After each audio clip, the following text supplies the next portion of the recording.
Menjadi ekspatriat di sebuah negara eksotis merupakan keinginan seorang warga Prancis, André Bamberski, sejak muda. Sebab itu ketika studinya rampung sebagai akuntan, dia memilih bekerja di Maroko, sebuah negara di Afrika yang memiliki percampuran budaya unik antara Arab, Berber, dan Prancis. André merasa nyaman di sana karena sebagai bekas koloni Prancis, sebagian penduduk Maroko bisa berbahasa Prancis. Di Maroko, André Bamberski memilih tinggal dan bekerja di kota Casablanca. Di sana banyak menetap ekspatriat Eropa lainnya. Salah satunya Daniel, anak keluarga ekspat Prancis yang juga sudah lama bermukim di Casablanca. Sebagai sesama ekspat, André dan Daniel jatuh cinta di Casablanca. Mereka menikah dan anak-anak mereka lahir di sana, yaitu Kalinka dan Nicolas. Kalinka si sulung memiliki nama unik khas Eropa Timur. Maklumlah, sang ayah André Bamberski sebenarnya berasal dari Polandia. Dia pindah ke Prancis bersama orang tuanya pada tahun 1930-an dan menjadi warga negara Prancis. André sengaja memberikan nama itu kepada putrinya untuk mengingat asal-usulnya. Kalinka berarti buah beri merah. Di Casablanca, keluarga Bamberski memiliki banyak teman sesama ekspat, termasuk pasangan suami istri asal Jerman, Dr. Dieter Krombach dan Inge. Dr. Dieter bekerja sebagai dokter internis di konsulat Jerman di Casablanca. Sebelumnya, pria itu praktek di Zurich, Swiss selama 8 tahun. Inge adalah istri kedua Dr. Dieter. Istri pertamanya, Monica, meninggal di Zurich akibat stroke di usia muda 24 tahun. Dari pernikahan pertamanya, Dr. Dieter memiliki 2 anak, Diana dan Boris. Hubungan keluarga Bamberski dan Krombach terjalin akrab. Mereka sering saling menjamu di rumah dan rekreasi bersama. Sayangnya, tak lama kemudian, keluarga Dr. Dieter kembali ke Jerman karena sang dokter mendapat pekerjaan di Lindau, Bavaria. Pada tahun 1974, André Bamberski memboyong keluarganya kembali ke negara mereka, Prancis. Mereka tinggal di Picpus, Toulouse. Setahun kemudian pada 1975, Daniel mengatakan pada André dia mendapat pekerjaan di sebuah kantor real estate yang terletak di kota Nice. Karena jarak rumah dan kantor jauh, Daniel menyewa apartemen di Nice dan setiap weekend pulang ke rumah mereka di Toulouse. Tapi anehnya, Daniel menolak memberikan nama dan nomor telepon kantornya. "Nanti sajalah aku beritahu," begitu katanya pada André sang suami. Meski agak curiga, André diam saja. Hingga kemudian di suatu hari, André memutuskan mengecek keberadaan istrinya di Nice. Pria itu membuntuti mobil sang istri yang kemudian berhenti di sebuah gedung apartemen. André mengintai setiap hari dan melihat istrinya menginap di apartemen itu berhari-hari. Penasaran campur curiga, André lalu bertanya ke penjaga lobi apartemen. Si penjaga mengatakan, "Oh, wanita itu Nyonya Krombach." Betapa terkejutnya André. Ternyata selama ini istrinya berbohong padanya. Wanita itu bukannya bekerja di Nice, tapi tinggal bersama Dr. Dieter Krombach, sahabat mereka sewaktu dulu tinggal di Casablanca, Maroko. Ketika sang istri Daniel pulang ke rumah, André langsung melabrak. Daniel mengaku ternyata sejak di Casablanca dia dan Dr. Dieter berselingkuh tanpa sepengetahuan André dan Inge, istri Dr. Dieter. André marah besar. Perceraian pun tak terelakkan. Daniel tak keberatan sebab dia sudah jatuh cinta pada sang dokter. Hak asuh anak jatuh ke tangan André. Kalinka dan Nicolas tinggal bersamanya di Prancis. Daniel segera pindah ke Lindau, Jerman dan tinggal dengan Dr. Dieter yang sudah menceraikan Inge, istrinya. Pada tahun 1977, keduanya resmi menikah. Sementara itu pada Juli 1980, merasa ingin berpetualang lagi, André Bamberski memutuskan kembali ke Casablanca dan membawa kedua anaknya, Kalinka dan Nicolas. Mendengar hal itu, sang ibu Daniel marah. Mengapa André seenaknya membawa anak mereka pindah ke Casablanca? Tentu saja Daniel tidak mau berjauhan dengan anaknya. Dia jadi kesulitan kalau ingin bertemu dengan mereka. Daniel protes dan mengajukan hak asuh anak ke pengadilan. Pengadilan pun mengabulkan permintaan sang ibu. Kini Kalinka dan Nicolas berada di bawah asuhan sang ibu. Kedua anak itu tinggal di Lindau, Jerman bersama ibu mereka dan ayah tiri mereka, Dr. Dieter Krombach. André Bamberski patah hati. Hidupnya kini sendiri, tanpa istri, tanpa anak. Dia hanya bisa mengunjungi anak-anaknya saat liburan sekolah. Kalinka si sulung telah menginjak remaja. Tahun 1982, Kalinka masuk SMA boarding school berbahasa Prancis di Freiburg, sebuah kota kecil di Jerman. Kalinka tak lancar berbahasa Jerman sehingga dia memilih sekolah berbahasa Prancis. Setiap akhir pekan dan setiap liburan musim panas, Kalinka pulang ke rumah ibunya dan ayah tirinya di Lindau. Sejujurnya, Kalinka tidak betah tinggal di Jerman karena dia tak fasih berbahasa Jerman. Dia tak sabar, tak lama lagi akan kembali tinggal dengan ayahnya di Prancis. Tapi sayangnya, keinginan itu hanya tinggal keinginan, sebab apa yang terjadi esok, tak seorang pun bisa menebak. Kalinka, remaja 15 tahun yang aktif, periang, dan ekstrovert sedang menikmati liburan musim panas di rumah ayah tirinya di Lindau. Wajahnya manis, badannya tinggi, rambutnya yang pirang selalu dibiarkan tergerai bebas, bahkan ketika dia sedang melakukan berbagai kegiatan outdoor favoritnya, seperti berselancar angin atau windsurfing di tengah Danau Constance pada Jumat 9 Juli 1982. Danau itu berada tak jauh dari rumah ayah tirinya. Setelah puas berselancar angin, sekitar pukul 5 sore, Kalinka pulang dan mengeluh pada ibunya dan ayah tirinya dia kurang enak badan. Keluarga itu kemudian makan malam pukul 7.30. Karena kurang enak badan, Kalinka memutuskan tidur lebih awal di kamar tidurnya di lantai bawah.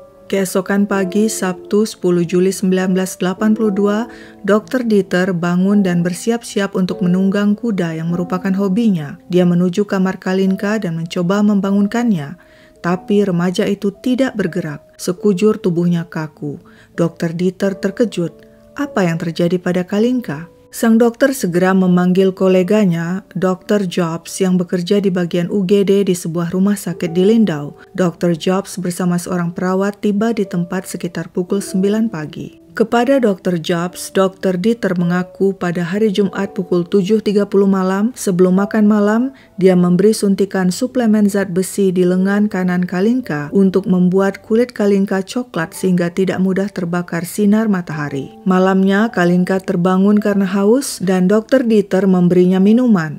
Tengah malam saat melihat lampu kamar tidur Kalinka masih menyala, Dr. Dieter menyuruhnya tidur. Tapi Kalinka bilang dia tak mengantuk sehingga sang dokter memberinya obat tidur berbentuk tablet. Dan pagi hari, Dr. Dieter menemukan Kalinka tidak bergerak.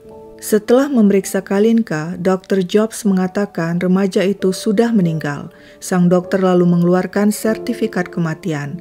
Jasad Kalinka pun dibawa ke rumah sakit untuk keperluan otopsi. Otopsi dilakukan oleh Dr. Hoffmann, seorang dokter forensik Jerman di Lindau, dan dihadiri oleh Superintenden Polisi Lindau, jaksa setempat, serta ayah tiri Kalinka, Dr. Dieter Krombach. Hasil otopsi menunjukkan saat ditemukan Kalinka sudah kaku. Hal ini menunjukkan dia meninggal sudah lama sekitar pukul 3 atau 4 subuh. Terdapat beberapa bekas jarum suntik di tubuh Kalinka. Ditemukan sisa makanan di paru-paru dan tenggorokan. Ada cairan di bagian bawah perut Kalinka. Pemeriksaan hanya dilakukan sebatas itu.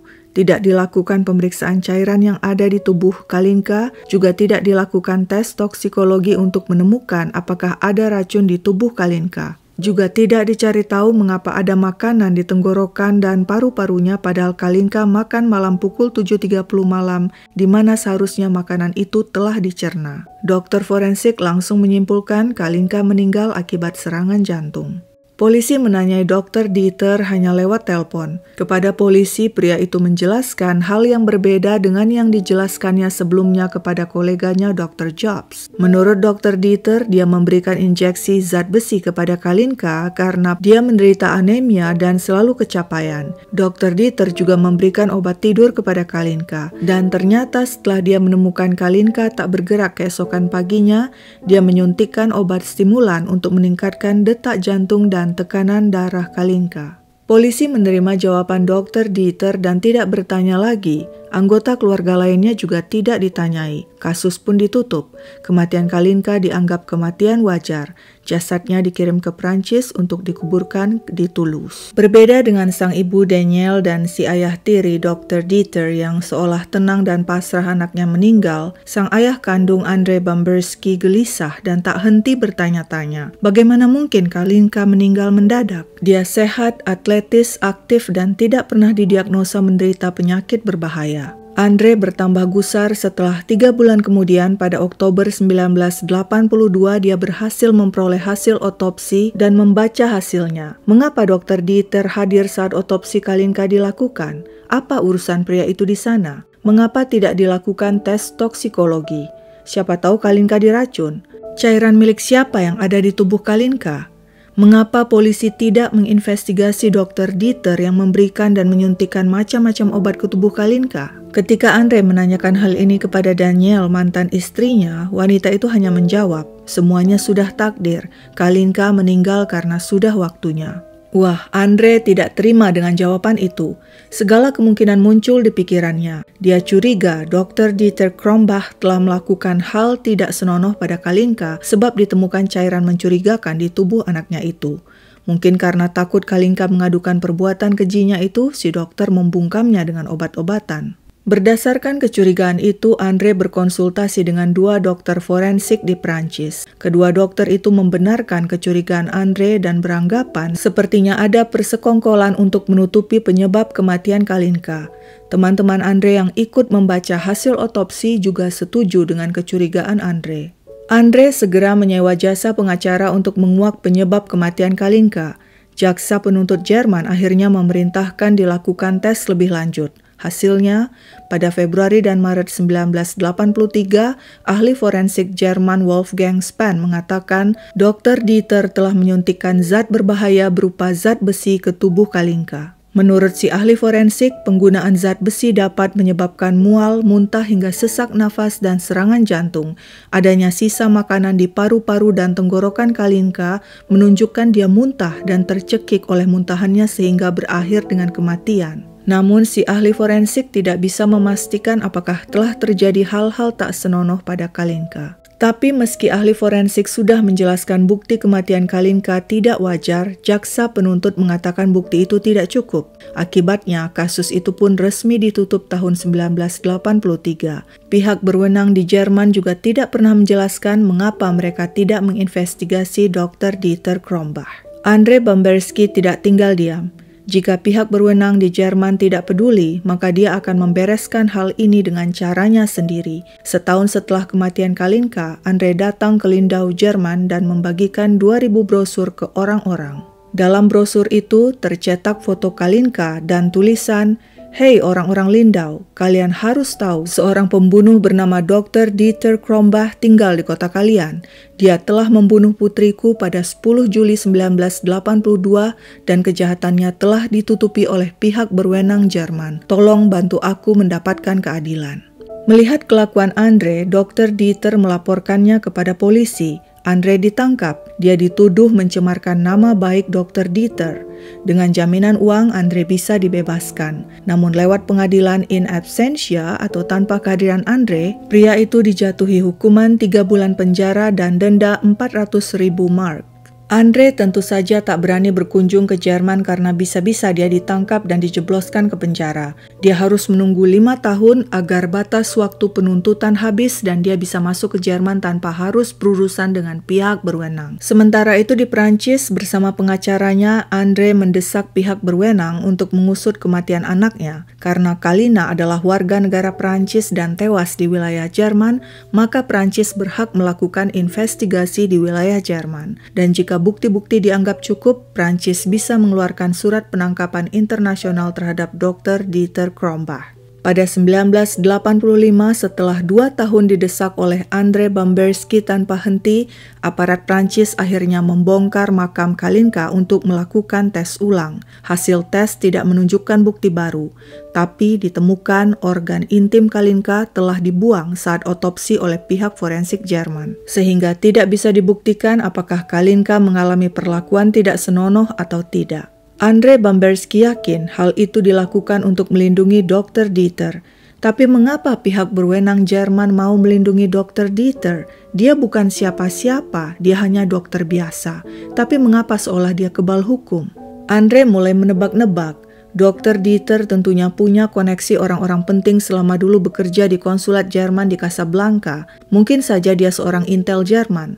Menanggapi teori konspirasi Andre itu, pemerintah Jerman langsung membantah. Media Jerman dan Prancis yang sudah mengendus kasus aneh ini juga mulai ikut mempertanyakan kompetensi aparat Jerman. Sepertinya pihak Jerman malu karena banyak melakukan kesalahan investigasi kasus Kalinka, sehingga bersikeras kasus itu hanya kematian biasa dan buru-buru ingin menutupnya.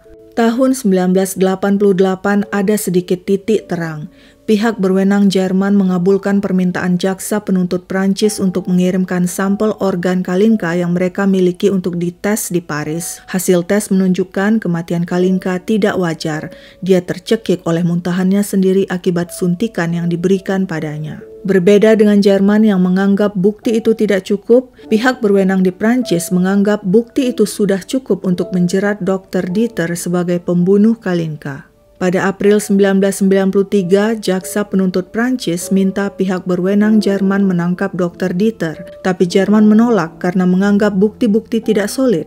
Lagi pula, sang ibu Daniel juga mengatakan Dr. Dieter tidak bersalah. Pihak Jerman tetap membela kinerja aparat hukumnya dan tetap pada keputusannya kasus kematian Kalinka telah ditutup. Tapi proses pengadilan di Prancis jalan terus tanpa kehadiran terdakwa. Pada 9 Maret 1995, tanpa kehadiran Dr. Dieter, pengadilan menjatuhkan hukuman 15 tahun penjara padanya. Menghadapi hal itu, Dr. Dieter di Jerman tenang-tenang saja. Aparat Jerman percaya dirinya tidak bersalah. Dia tetap praktek sebagai dokter di Lindau dan hidup berkecukupan. Dia tidak tersentuh tangan hukum. Sementara itu, sang dokter telah bercerai dengan Daniel karena sang dokter ketahuan selingkuh dengan berbagai cewek di rumahnya. Daniel kembali ke Prancis dan tinggal di Toulouse, tapi wanita itu tetap bersikeras Dr. Dieter tidak bersalah. Dr. Dieter kemudian menikah keempat kalinya dengan Elke, sama dengan istri-istri sebelumnya sekitar 10 tahun lebih muda darinya. Tapi pernikahan itu singkat. Keduanya bercerai karena lagi-lagi Dr. Dieter ketahuan selingkuh. Dr. Dieter ternyata tak bisa selamanya tenang, karena pada 1997 perlahan kebusukannya mulai terkuak. Pada 11 Februari 1997, seorang gadis remaja berusia 16 tahun bernama Laura mengunjungi klinik Dr. Dieter untuk pemeriksaan endoskopi. Saat itu asisten Dr. Dieter sedang makan siang dan si gadis hanya berdua di ruang periksa dengan sang dokter. Untuk keperluan endoskopi, si dokter mengatakan gadis itu harus dibius. Ketika gadis itu bangun, dia melihat sang dokter berada di atasnya dalam kondisi polos. Si gadis yang terkejut berusaha bangkit, tapi tak bisa karena efek obat bius. Dr. Dieter santai saja, sepertinya dia yakin si gadis akan bungkam. Dia malah mengantar gadis itu pulang. Tapi gadis itu segera melaporkan kejadian itu kepada orang tuanya yang kemudian segera melapor ke polisi. Kasus itu segera terendus pers yang menghubungi André Bamberski di Prancis. Atas perbuatan tak senonoh pada pasiennya itu, Dr. Dieter diseret ke pengadilan Jerman. Pengadilan mencabut izin prakteknya dan dia dijatuhi hukuman penjara 2 tahun. Namun setelah dipertimbangkan, Dr. Dieter tidak punya catatan kriminal dan memiliki reputasi baik sebagai dokter, hukuman penjaranya ditunda dan dia pun bebas. Namun Dr. Dieter tetap tidak boleh praktek lagi karena surat izinnya sudah dicabut. Begitu mengetahui si dokter bebas, warga protes. Kali ini diikuti 6 korban lainnya. Mereka mengaku telah digerayangi oleh sang dokter. Selama ini mereka diam karena takut pada status sang dokter. Kepada reporter, Dr. Dieter dengan tenang menjawab tuduhan itu. Gadis-gadis itu yang ingin tidur denganku.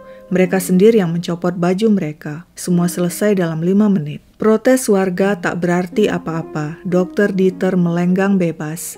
Sementara itu tahun 1999, André Bamberski berhenti kerja dan mendedikasikan waktunya full time untuk menangkap Dr. Dieter. Tapi semua jalan seolah tertutup. Meskipun Dr. Dieter telah dijatuhi hukuman penjara 15 tahun di Prancis, tapi pemerintah Jerman menolak mengekstradisinya ke Prancis. André pun putar otak dan mulai melobi polisi Austria dan Swiss. Dia bagikan foto-foto Dr. Dieter, kliping surat kabar tentang kasus Kalinka, dan surat penangkapan dari pemerintah Prancis. André ingin semua polisi dari Austria, Swiss, dan Prancis bersama-sama menangkap Dieter. Pada tahun 2000, usaha André membuahkan hasil. Seorang polisi yang berada di kereta api di Austria mengenal Dr. Dieter dari foto yang dibagikan André. Dia segera menangkap sang dokter. Dr. Dieter mendekam 3 minggu di penjara. Pengacara sang dokter segera bertindak dan mengatakan pada pihak Austria bahwa penangkapan sang dokter tidak sah karena hasil pengadilan Prancis juga ilegal. Sang dokter pun dibebaskan. Di awal 2001, Pengadilan Eropa untuk Hak Asasi mengatakan pengadilan Prancis yang telah menjatuhkan hukuman pada Dr. Dieter tanpa kehadiran yang bersangkutan adalah tidak adil. Akhirnya hukuman terhadap Dr. Dieter pun dibatalkan dan pemerintah Prancis diwajibkan membayar $20.000 kepada Dr. Dieter. Menyaksikan hal ini, Andre makin frustrasi. Dr. Dieter seperti belut. Meski reputasinya di Lindau sudah hancur dan izin prakteknya dicabut, tapi pria itu tetap bertahan. Si dokter sekarang mulai hidup berpindah-pindah. Andre terpaksa menyewa jasa detektif swasta untuk membuntuti si dokter. Di awal tahun 2006, ada informasi penting yang disampaikan seorang wanita tentang Dr. Dieter. Ketika si wanita itu melakukan pemeriksaan rutin ke dokternya di Rodental, ternyata dia bertemu dengan dokter pengganti. Penasaran dengan dokter baru itu, si pasien mencari tahu namanya di internet dan menemukan kasus si dokter yang berhubungan dengan kematian Kalinka. Dokter itu tak lain adalah Dr. Krombach. Wanita itu segera menghubungi polisi Rodental dan memberitahu keberadaan si dokter. Polisi pun menangkap Dr. Dieter. Ternyata si dokter tidak jera. Dari tahun 2001 hingga 2006 dia kerja secara ilegal sebagai dokter meskipun izin prakteknya sudah dicabut. Dan herannya ada saja klinik dan rumah sakit yang menerimanya tanpa melakukan background check. Si dokter kemudian dijebloskan ke dalam penjara. Saat berada di penjara, kejiwaan Dr. Dieter diperiksa oleh 2 psikiater. Mereka menyimpulkan sang dokter adalah pembohong kronis, predator, dan seorang narsis dengan delusi yang menganggap dirinya hebat dan berada di atas hukum. Pada Juli 2008, setelah 18 bulan ditahan di balik bui, Dr. Dieter bebas dan kembali ke Jerman. Dia tinggal di Schaik. Andre kembali menyewa jasa detektif untuk menguntit si dokter. Ternyata si dokter tidak jera juga, dia masih praktek sebagai dokter pengganti. Tidak ada rasa takut dan penyesalan di dirinya. Dari warga Schaik diperoleh informasi bahwa si dokter akan segera berangkat ke Afrika Barat untuk praktek dan tinggal di sana. Wah, kacau kalau begini, pikir Andre. Dokter itu akan bebas beraksi di Afrika dan semakin sulit dilacak. Apa yang harus dilakukannya? Andre pun memutuskan untuk menculik Dr. Dieter dan membawanya ke Prancis untuk diadili. Andre membayar seseorang bernama Anton Krasniqi untuk melakukan penculikan dan membawa Dr. Dieter ke wilayah Prancis. Penculikan berhasil. Si penculik kemudian menelpon polisi Prancis dan mengatakan buronan mereka si Dr. Dieter ada di Mulhouse, sebuah kota di Prancis yang berbatasan dengan Jerman. Polisi bergegas ke sana dan menemukan sang dokter di pinggir jalan dalam kondisi babak belur. Akhirnya setelah 30 tahun berusaha, Andre berhasil membawa Dr. Dieter untuk diadili di wilayah Prancis. Pada Oktober 2011, Dr. Dieter Krombach yang sudah berusia 76 tahun dan sakit-sakitan maju ke persidangan. Persidangan juga dihadiri Andre Bamberski dan mantan istrinya Danielle sebagai saksi. Persidangan berlangsung selama 15 hari. Tim pembela Dr. Dieter mengatakan sang dokter telah diculik dan dianiaya. Mereka protes bahwa pengadilan itu tidak sah. Dr. Dieter telah diculik dan dipaksa dibawa ke Prancis. Tapi pengadilan Prancis tak menggubris protes itu. Mereka mengatakan karena pengadilan Jerman tak bisa menuntaskan kasus Dr. Dieter dan Kalinka, maka kini pengadilan Prancislah yang akan menuntaskannya. Di persidangan tampil saksi-saksi ahli forensik di bidang toksikologi dan farmakologi. Mereka menyimpulkan benar ada seseorang yang melakukan hal tak senonoh pada Kalinka. Dengan metode baru mereka bisa menemukan di tubuh Kalinka ada zat anestesi atau obat bius yang sangat kuat. Saksi ahli mengatakan pada malam sebelum kematiannya Kalinka telah dibius. Teknik inilah yang selalu dipakai Dr. Dieter saat ingin melakukan perbuatan kejinya pada wanita. 3 orang wanita dari Jerman ikut bersaksi. Mereka juga telah dibius si dokter sebelum dikerjai. Tapi anak Dr. Dieter yaitu Boris membela sang ayah mati-matian. Dia bersumpah ayahnya tidak bersalah dan tidak mungkin melakukan hal keji pada Kalinka. Menurut dia, Andre Bamberski lah yang tidak bisa menerima kematian anaknya dan menyalahkan orang lain. Yang membuat kejutan saat bersaksi adalah Danielle, ibu kandung Kalinka dan mantan istri Dr. Dieter. Danielle yang sebelumnya selalu membela sang dokter, kini entah kenapa membongkar kejahatan si dokter. Jika dia memutuskan ingin sesuatu, tidak seorang pun bisa menghentikannya. Begitu katanya tentang si dokter. Wanita itu menceritakan pada Sabtu 10 Juli 1982 sekitar pukul 9 pagi dia terbangun, lebih siang dari biasanya, di pagi saat Kalinka ditemukan meninggal. Dia yakin Dr. Dieter suaminya telah memberinya obat bius malam harinya. Tapi saat itu Danielle tidak tahu. Baru kemudianlah dia sadar saat suaminya diam-diam menyuntiknya dengan obat bius agar dia tertidur pulas di kamar atas dan si dokter bisa bebas bermesraan dengan wanita-wanita di lantai bawah. Setelah Danielle memergoki kelakuan si dokter, barulah dia sadar suaminya adalah manusia licik. Dia pun minta cerai.